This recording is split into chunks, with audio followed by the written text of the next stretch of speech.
दोस्तों, अगर पंडित जी से हम पूछेंगे कि कालसर्प दोष क्या होता है, तो वो कालसर्प दोष भी बताएंगे और उसका निवारण का उपाय भी हमें बताएंगे। लेकिन अगर ज्योतिषी से यही सवाल हम पूछते हैं तो ज्योतिषी कहेगा कालसर्प दोष होता नहीं है। राहु और केतु की कुछ नेगेटिव इफेक्ट्स होते हैं, उनके वो उपाय हमें बता देते हैं। समझते हैं कालसर्प दोष होता क्या है। राहु और केतु के बीच में जब सारे प्लेनेट आ जाते हैं तो उसे कालसर्प दोष कहा जाता है। लग्न में यहाँ गुरु चंद्रमा आ चुके हैं, सेकंड हाउस में शनि आ चुके हैं, थर्ड में मंगल, फोर्थ में बुध और सूर्य, फिफ्थ में शुक्र आ चुके हैं, जबकि 7, 8, 9, 10 और 11 में कोई भी ग्रह नहीं है।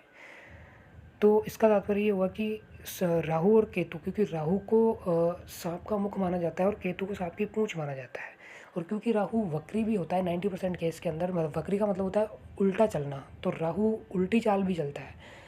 तो यहाँ से 11th 10th 9th 8th 7th और 6th के अंदर अगर राहु आएगा तो वो एक सांप की एक आकृति बनेगी। और क्योंकि राहु और केतु पापी ग्रह है, तो एक तरफ सारे अच्छे ग्रह आ जाने से दूसरी तरफ के जो भाव हैं उसमें अच्छे ग्रह अपना फल नहीं दे पाते हैं। तो इस हिसाब से कालसर्प दोष का जन्म होता है।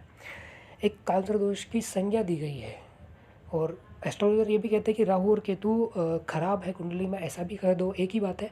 तो इसका उपाय किया जाना जरूरी है। जैसे एक मूल नक्षत्र का उपाय होता है, ठीक उसी प्रकार कालसर्प दोष का उपाय भी होना जरूरी है।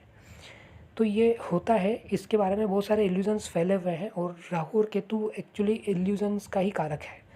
ये प्लेनेट ही इल्यूजन भ्रम पैदा करता है, तो इसलिए इसका उपाय होना बहुत ज़रूरी है। और सेकंड कुंडली अगर हम देखें तो जैसे ये है, तो इसके अंदर भी 4th और 10th हाउस में राहु और केतु की कंजप्शन बनी हुई है और उसके नीचे सारे ग्रह हैं, ऊपर एक भी ग्रह नहीं है। तो ऊपर के जितने भी भाव हैं उन सबका फल अच्छे से नहीं मिल पाएगा अगर राहु और केतु का कालसर्प दोष का निवारण ना किया जाए।